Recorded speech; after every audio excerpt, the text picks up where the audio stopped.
Hi friends, welcome back to my channel.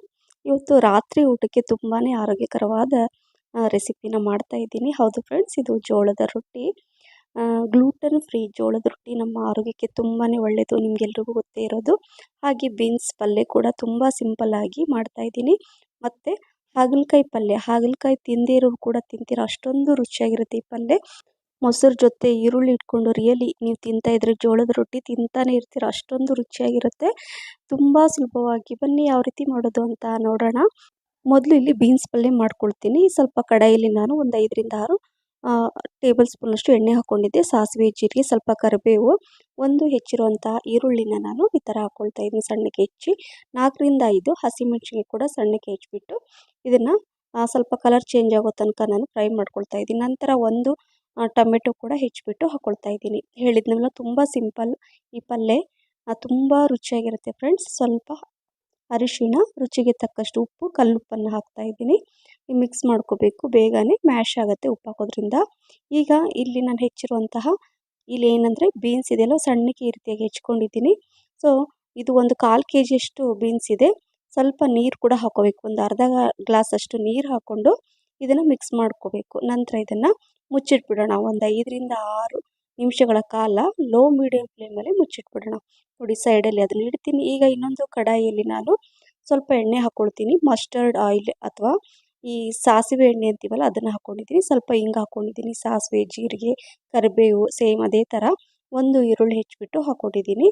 ಅಲ್ಲಿ ಸೈಡಲ್ಲಿ ಪಲ್ಯ ಕೂಡ ಆಗ್ತಾ ಇರುತ್ತೆ, ಅದನ್ನು ಕೂಡ ನಾನು ಚೆಕ್ ಮಾಡ್ತಾ ಈ ಪಲ್ಯ ಕೂಡ ನಾನು ಮಾಡ್ಕೊಳ್ತಾ ಇರ್ತೀನಿ. ಅಂದರೆ ಬೇಗನೆ ಆಗುತ್ತೆ, ಬಿಸಿ ಬಿಸಿಯಾಗಿ ನಾವು ಊಟನ ಮಾಡ್ಕೋಬೋದು ಈ ರೀತಿಯಾಗಿ ಮಾಡ್ಕೊಳ್ಳೋದ್ರಿಂದ. ಸೊ ಅದು ಕೂಡ ಮಿಕ್ಸ್ ಮಾಡಿ ಇಟ್ಟಿದ್ದೀನಿ, ಅದು ಸಿಮ್ಮಲ್ಲೇ ಇದೆ, ಆಗ್ತಾ ಇರುತ್ತೆ. ಸೊ ಅಷ್ಟರಲ್ಲಿ ನೋಡಿ, ಈ ಏನು ಈರುಳ್ಳಿ ಹಾಕಿದ್ನಲ್ಲ ಅದು ಕೂಡ ಫ್ರೈ ಆಗಿದೆ. ಇಲ್ಲಿ 8 ಸ್ಮಾಲ್ ಸೈಜಲ್ಲಿದೆ ನೋಡಿ ಹಾಗಲಕಾಯಿ, ತುಂಬ ಚೆನ್ನಾಗಿರುತ್ತೆ. ಹಾಗಲಕಾಯಿ ಕೂಡ ನಮ್ಮ ಹೆಲ್ತಿಗೆ ತುಂಬಾ ಒಳ್ಳೆಯದು. ಹಾಗಲಕಾಯಿ ಹೆಚ್ಚಾಗಿ ಯಾರು ತಿನ್ನಲ್ಲ, ಇಷ್ಟಪಡಲ್ಲ. ಆದರೆ ಈ ರೀತಿಯಾಗಿ ಮಾಡಿ ತಿನ್ನಿ, ರಿಯಲಿ ತಿಂದೇ ಇರೋರು ಕೂಡ ಪದೇ ಪದೇ ನೀವು ಮಾಡಿ ತಿಂತೀರಾ. ಒಂಥರ ಚಟ್ಪಟ, ಬಾಯಿಗೆ ನೀರಿರಿಸುವಂತಹ ರೆಸಿಪಿ ಆಗಿಬಿಡುತ್ತೆ ಇದು. ಈ ಹಾಗಲಕಾಯಿ ರೆಸಿಪಿ ನಾನು ತೋರಿಸಿದ ರೀತಿಯಲ್ಲಿ ಮಾಡಿ. ಸೊ ನಾನು ಹಾಗಲಕಾಯಿನ ಕಟ್ ಮಾಡಿ ಇಟ್ಕೊಂಡಿದ್ದೀನಿ. ಹಾಗೆ ಈರುಳ್ಳಿ ಕೂಡ ಅಷ್ಟರಲ್ಲಿ ಫ್ರೈ ಆಯಿತು. ಸಣ್ಣಕ್ಕೆ ಪೀಸ್ ಮಾಡಿ ನಾನು ಹೆಚ್ಕೊಂಡಿದ್ದೀನಿ. 8 ಹಾಗಲಕಾಯಿ ಇದೆ ಇದು.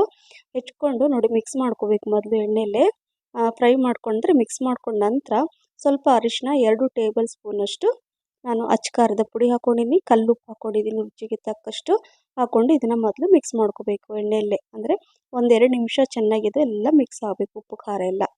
ನೋಡಿ, ಅಲ್ಲೂ ಪಲ್ಯ ಕೂಡ ನಾನು ಚೆಕ್ ಮಾಡ್ತಾ ಇರ್ತೀನಿ ಇದ್ರ ಜೊತೆ.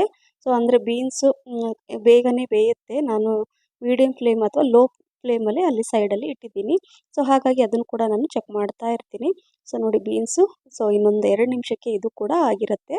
ಸೊ ಇದು ಕೂಡ ನಾನೀಗೇನು ಮಾಡ್ತೀನಿ ಅಂದರೆ ಇದರಲ್ಲಿ ಸ್ವಲ್ಪ ನೀರು ಹಾಕ್ತೀನಿ. ಹಾಗಲಕಾಯಲ್ಲಿ ಒಂದು ಅರ್ಧ ಗ್ಲಾಸಷ್ಟು ನೀರು ಹಾಕ್ಕೊಂಡು ಮಿಕ್ಸ್ ಮಾಡ್ಕೊಳ್ತೀನಿ.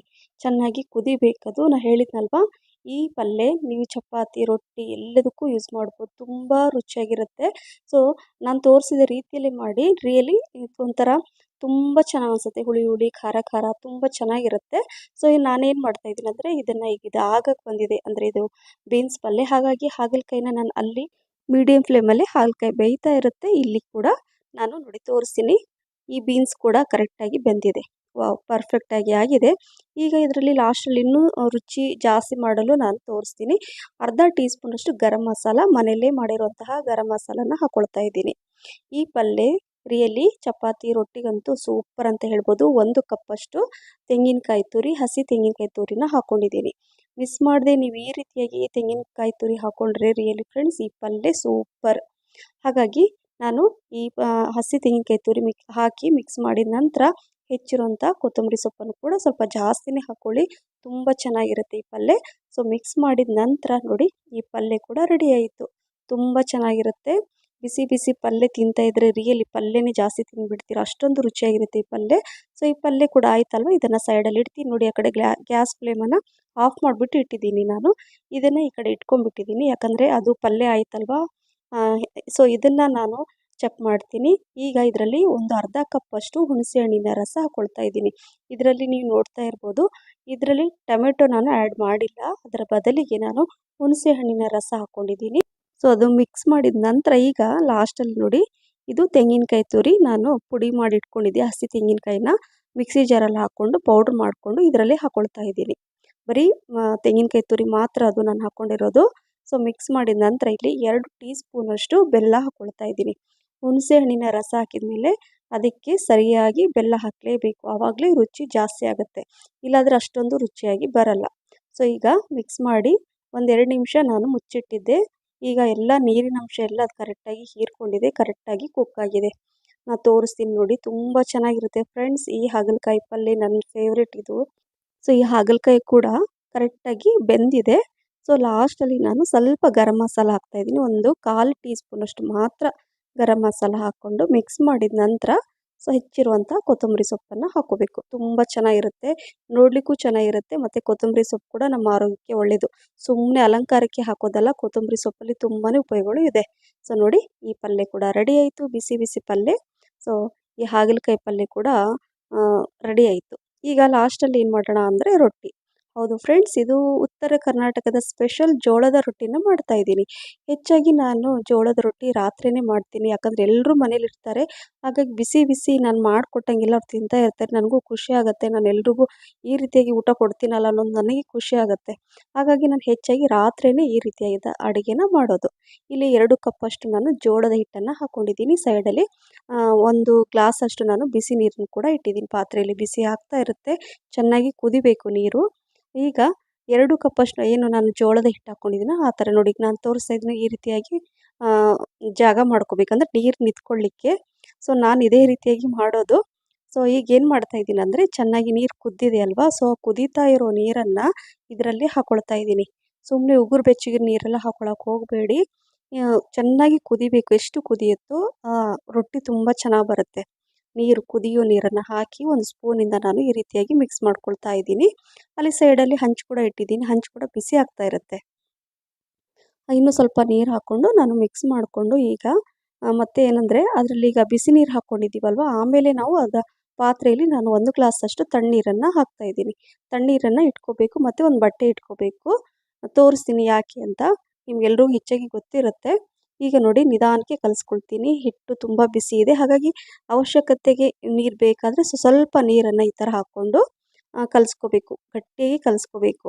ನಾನು ಹೆಚ್ಚಾಗಿ ರೊಟ್ಟಿನ ತಟ್ಟಿಬಿಟ್ಟೇ ಮಾಡೋದು, ಆದರೆ ಎಲ್ರಿಗೂ ರೊಟ್ಟಿ ತಟ್ಟಿಬಿಟ್ಟು ಮಾಡಲಿಕ್ಕೆ ಬರಲ್ಲ. ಆದರೆ ರೊಟ್ಟಿ ಅಂದರೆ ಜೋಳದ ರೊಟ್ಟಿ ತುಂಬ ಇಷ್ಟಪಡ್ತಾರೆ ಅಲ್ವಾ, ಹಾಗಾಗಿ ಎಲ್ಲರೂ ಬರಲಿ ಅಂದರೆ ಮಾಡಲಿ ಅಂತ ನಾನು ನಿಮಗೆ ತೋರಿಸ್ತಿದ್ದೀನಿ ನೋಡಿ.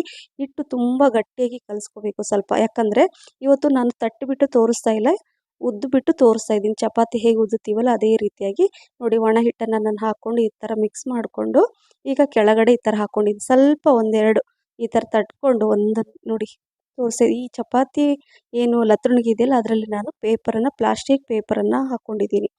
ಅದು ಹಾಕ್ಕೊಂಡ್ರೆ ಏನಾಗುತ್ತೆ, ಈ ಥರ ಉದ್ದುವಾಗ ಅದು ಅಂಟ್ಕೊಳ್ಳಲ್ಲ.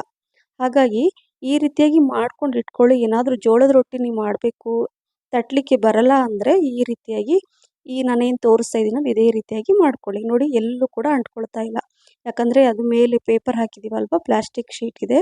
ಹಾಗಾಗಿ ನೋಡಿ, ಈಗ ಉದ್ಕೊಂಬಿಟ್ಟು ಕಾದಿರೋ ಹಂಚಲ್ಲಿ ನಾನು ಹಾಕ್ಕೊಳ್ತಾ ಇದ್ದೀನಿ. ಈಗ ಒಂದು ಬಟ್ಟೆ ಹಾಕಿದ್ನಲ್ವ, ತಣ್ಣೀರಲ್ಲಿ ಅದ್ಬಿಟ್ಟು ಮೇಲೆ ಈ ರೀತಿಯಾಗಿ ಸ್ಪ್ರೆಡ್ ಮಾಡಬೇಕು ಎಲ್ಲ ಕಡೆಯೂ ನೀರನ್ನು. ತುಂಬ ಹಾಕೋಬಾರ್ದು, ನೋಡಿ ಈ ರೀತಿಯಾಗಿ ಬರಬೇಕು. ಈಗ ಒಂದು 30 ಸೆಕೆಂಡ್ ನಂತರ ಇದನ್ನು ಉಲ್ಟಾ ಮಾಡಿ, ಅಂದರೆ ಈ ಥರ ಬೇಯಿಸ್ಕೋಬೇಕಾಗತ್ತೆ ಎರಡೂ ಕಡೆ. ಹಾಗೆ ಅದೇ ರೀತಿಯಾಗಿ ಉಳಿದಿರೋದನ್ನು ನಾನು ಹಿಟ್ಟು ಸೇಮ್ ಅದೇ ರೀತಿಯಾಗಿ ರೊಟ್ಟಿನ ನಾನು ಉದ್ಕೊಳ್ತೀನಿ. ನನಗೆ ಹೆಚ್ಚಾಗಿ ಉದ್ದೋದು ಅಭ್ಯಾಸ ಇದೆ, ಬಟ್ ಕಡಿಮೆ. ನಾನು ಹೆಚ್ಚಾಗಿ ತಟ್ಟಿಬಿಟ್ಟೇ ಮಾಡ್ತೀನಿ, ನನಗೆ ಫಾಸ್ಟ್ ಅನಿಸುತ್ತೆ ನನಗೆ ತಟ್ಟೋದು. ಸೊ ನೋಡಿ, ಇದೇ ರೀತಿಯಾಗಿ ನಾನು ಕರೆಕ್ಟಾಗಿ ರೊಟ್ಟಿನ ಬೇಯಿಸ್ಕೋಬೇಕಾಗತ್ತೆ. ತೆಳುವಾಗಿ ನೀವು ರೊಟ್ಟಿನ ಮಾಡಿಟ್ಕೊಂಡ್ರೆ ತಿಂಗಳಗಟ್ಟಲೆ ಕೂಡ ಇಟ್ಕೋಬೋದು. ಚಪಾತಿ ಆದರೆ 1 ದಿನ ಅಥವಾ 2 ದಿನ ಅಷ್ಟೇ ನಾವು ತಿನ್ಬೋದು, ಜಾಸ್ತಿ ನೆಕ್ಸ್ಟ್ ಡೇ ಅಂತೂ ಚಪಾತಿ ತಿನ್ನೋಕ್ಕಾಗಲ್ಲ. ರೊಟ್ಟಿ ಹಾಗಲ್ಲ, ತಿಂಗಳಗಟ್ಟಲೆ ಇಟ್ಟು ಕೂಡ ಇದು ಹಾಳಾಗಲ್ಲ, ಕ್ರಿಸ್ಪಿಯಾಗಿರುತ್ತೆ. ಗಟ್ಟಿ ಖಡಕ್ ರೊಟ್ಟಿ ಮತ್ತು ಪಲ್ಯ ಕೂಡ ನೀವು ಅಥವಾ ಸಾರು ಜೊತೆ ಹಾಕ್ಕೊಂಡು ತಿನ್ನಿ, ಅದ್ರ ಮಜಾನೇ ಬೇರೆ. ಹಾಗಾಗಿ ನೋಡಿ, ಎಲ್ಲ ಅದೇ ರೀತಿಯಾಗಿ ರೊಟ್ಟಿನ ಮಾಡಿಕೊಂಡು ನಾನು ಇಟ್ಕೊಂಡಿದ್ದೀನಿ. ಸೊ ಏನು ಅನಿಸ್ತು ಇವತ್ತಿನ ರೊಟ್ಟಿ ರೆಸಿಪಿ, ನಿಮಗೆಲ್ರಿಗೂ ಇಷ್ಟ ಆಗಿದೆ ಅಂತ ಅಂದ್ಕೊಂಡಿದ್ದೀನಿ. ಮಿಸ್ ಮಾಡದೆ ಒಮ್ಮೆ ಟ್ರೈ ಮಾಡಿ. ಫಸ್ಟ್ ಸ್ವಲ್ಪ ಹಿಟ್ಟು ಹಾಕ್ಕೊಳ್ಳಿ, ನಿಮಗೆ ಬರ್ತಾ ಬರ್ತಾ ಅಭ್ಯಾಸ ಆದರೆ ನೀವು ಜಾಸ್ತಿ ಕ್ವಾಂಟಿಟಿಲಿ ಮಾಡ್ಕೋಬೋದು. ಸೊ ನೋಡಿ, ಈಗ ರಾತ್ರಿ ಊಟಕ್ಕೆ ರೆಡಿ ಆಯಿತು, ಬಿಸಿ ಬಿಸಿ ಈ ಜೋಳದ ರೊಟ್ಟಿ ಜೊತೆ ಈ ಪಲ್ಯಗಳು. ರಿಯಲಿ ಫ್ರೆಂಡ್ಸ್, ಇದರ ರುಚಿ ನೀವು ಮಾಡಿ ತಿಂದಮೇಲೆ ಗೊತ್ತಾಗುತ್ತೆ, ಅಷ್ಟೊಂದು ರುಚಿಯಾಗಿರುತ್ತೆ. ಬೀನ್ಸ್ ಪಲ್ಯ ತುಂಬ ಸಿಂಪಲ್ ಆದ ಬೀನ್ಸ್ ಪಲ್ಯ, ಆದರೆ ರುಚಿ ಮಾತ್ರ ಸೂಪರ್. ಹಾಗೆ ಹಾಗಲಕಾಯಿ ಪಲ್ಯ, ಬಾಯಿ ಚಪ್ಪರಿಸಿ ತಿನ್ನುವಂಥ ಈ ಪಲ್ಯ ಕೂಡ ರೆಡಿ ಆಯಿತು. ಸೊ ಅದ್ರ ಜೊತೆ ಈ ಹಸಿ ಟೊಮೊಟೊ ಹಣ್ಣಿನ ಚಟ್ನಿ ಮಾಡಿಟ್ಟಿದ್ದೆ ನಾನು, ಅವಾಗ ಮಾಡಿಟ್ಟಿರ್ತೀನಿ ನೋಡಿ. ಈ ಚಟ್ನಿ ಕೂಡ ಚೆನ್ನಾಗಿರುತ್ತೆ. ಅದ್ರ ಜೊತೆ ಈರುಳ್ಳಿ, ಸ್ವಲ್ಪ ಮೊಸರು ಇಟ್ಕೊಂಡು ತಿಂತಾ ಇದ್ರೆ ತಿಂತಾನೆ ಇರ್ತೀರಾ. ಸೊ ಈ ರೆಸಿಪಿ ನಿಮಗೆ ಇಷ್ಟ ಆಗಿದೆ ಅಂತ ಅಂದ್ಕೊಂಡಿದ್ದೀನಿ ಫ್ರೆಂಡ್ಸ್. ಲೈಕ್, ಶೇರ್, ಕಮೆಂಟ್ಸ್ ಮತ್ತು ಸಬ್ಸ್ಕ್ರೈಬ್ ಮಾಡೋದನ್ನು ಮರಿಬೇಡಿ. ಹಾಗೆ ನಿಮ್ಮ ಫ್ರೆಂಡ್ಸ್ ಮತ್ತು ಫ್ಯಾಮಿಲಿ ಕೂಡ ಶೇರ್ ಮಾಡಿ. ಹಾಗೆ ಫೇಸ್ಬುಕ್ ಪೇಜ್ ಫಾಲೋ ಮಾಡಿ ಅಂತ ಹೇಳ್ತಾ thank you for watching. Bye.